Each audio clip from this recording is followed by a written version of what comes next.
Hello, my name is Marissa Robinson and I'm a psychotherapist at My Therapy NYC. In today's video blog, we are going to be discussing the 4 tips in preparing for sex talk with your partner. Now, I want to start by saying that sex is a really big part of a relationship. Research shows that 15 to 20% of a person's overall satisfaction in the relationship can be attributed to when the sex life feels really healthy and good. And on the flip side, when couples are feeling dissatisfied in their relationship, it can account for 50 to 70% of their overall dissatisfaction in the relationship. This shows that sex is playing a big part. When we're feeling good and feeling connected and that our needs and desires are being noticed and really being fulfilled, then we're going to feel more emotionally connected and better in the relationship versus on the flip side, when we're not getting our needs and desires met, it might feel really emotionally disconnected with our partner and feeling not so great in the relationship. And the most effective thing to do when we're feeling dissatisfied or that our needs aren't being met by our partner is to communicate our needs and desires and what feels good. Now, I want to check in with you on how it felt for me to say to communicate your needs and desires. Was there butterflies starting to come up in your stomach? Was your face starting to get flushed? Was there questions of what are my needs and desires and how to communicate that with my partner? And I'm not doing that? Great, right? We just want to start by noticing that there are a lot of barriers to sex talk, right? When we were younger, it might have been really wrong or you might have gotten punished for talking about sex, right? Whether at school or at home or in different parts of the community, it might be like a not okay topic. Also, there's a lot of shame surrounded by sex given by messages around our society. Another thing is that there could be some anxiety there that, pointing out something bad or wrong in the relationship could mean that the relationship is doomed or that you're not a good match with your partner.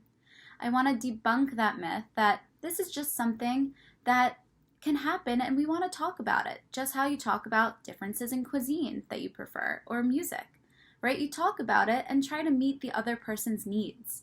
That's what we're doing here. So we want to take that and notice that there's some shame around this topic, and we just want to notice it and notice what's shame and what's our authentic self. And so this leads us into the first step for preparing for sex talk with your partner. The first step is giving yourself a permission slip. Right? A permission slip to notice the shame voice and to also notice that you are curious, right? That you do have needs and desires, and to lean into that curiosity and compassion for yourself that we want to feel good in the relationship and in our sex life, that we have needs and desires. So really allowing yourself to notice and turn down the shame voice while noticing and staying curious about your needs and desires. Which leads us into our second step. And this step is what I like to call into me I see. Get it? Intimacy. Or another way of calling it is authentic self-exploration, right? Taking that permission slip with us so we can stay curious about our needs and desires. So the first step in this is to ask yourself, why are you having sex? Is it because it really relaxes you? Do you feel more emotionally connected with your partner? Does it feel really good and pleasurable? Does it allow you to release some tension or emotions from the day? It could be all of that. Really writing down and exploring what makes you feel and makes you want to have sex. Other questions that you could answer are, what have I tried before that I really enjoyed with past partners? What have I tried and enjoyed with past partners or current partners that I didn't enjoy? Just allowing yourself to show compassion and gather information from past or present experiences, and really allow yourself the space to think about what really made you feel good and satisfy that need and that reason why you're having sex. For example, it could be, I received a back massage and that was great because I like to have sex because it's relaxing, right? Something along those lines that allow you to answer the questions that you have. Now this leads us into our third step, which is evaluating our expectations. There's a lot of messages, as we started off by saying, that is sent to us about sex.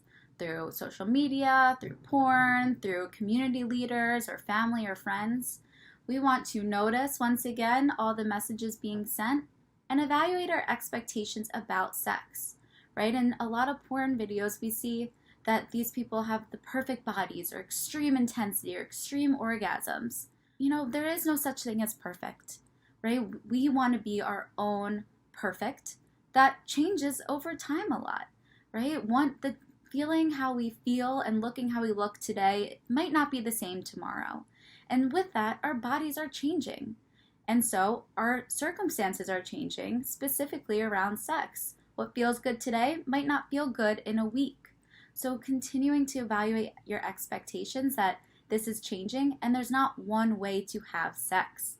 Now the last step, now that we kind of stayed curious, evaluated our expectations, is to make a plan with your partner.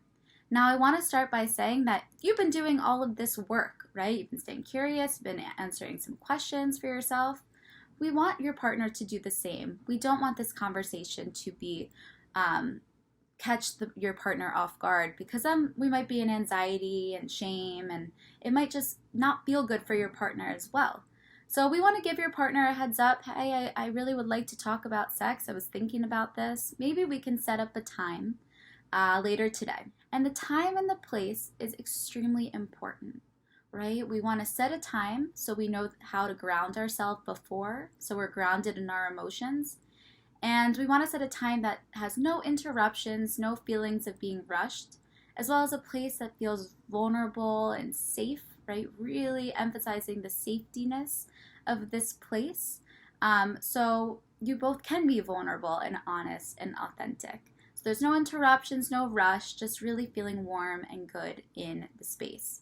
Now that we know the 4 tips on preparing for sex talk, go out, explore, stay curious, and talk with your partner about sex. Let us know how you prepared for sex talk by commenting below. And if you want to check out more of our blogs, video blogs, and about our therapists, check out mytherapynyc.com.